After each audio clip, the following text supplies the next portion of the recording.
Now to Douglas County, where the sheriff's office is making sure everyone is prepared should a worst-case scenario happen.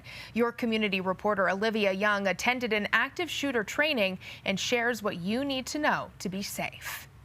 Sadly, shootings can happen anywhere at any time. But what can the average person do to make themselves and others safer?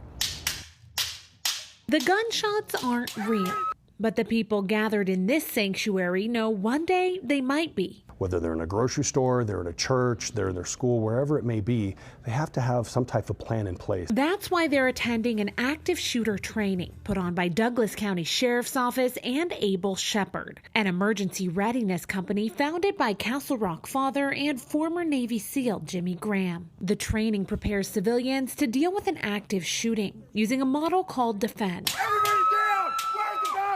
Defense. If you can't run or hide, protect yourself, even if that involves a concealed carry weapon. What would you say to people who think that adding more guns into the mix is just going to potentially create more violence? Simply not true. Let's just talk about STEM. They say guns aren't the answer. Well, then why are there 300 in the parking lot an hour after the situation? If you can, evacuate. Go, go, go! And if you can't, fortify. Secure the area, lock doors, and turn the lights off. Have a plan to efficiently provide emergency medical aid to the wounded. Notify others and dial 911. Cell towers, get overrun. 911 gets overrun.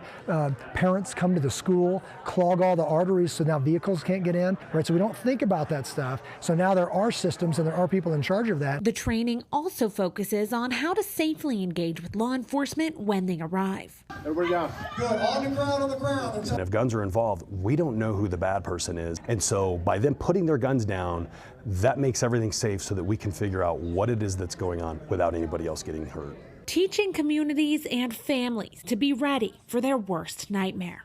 It does make me want to be more protective of them and more aware of the surroundings. In Douglas County, I'm Olivia Young, covering Colorado First.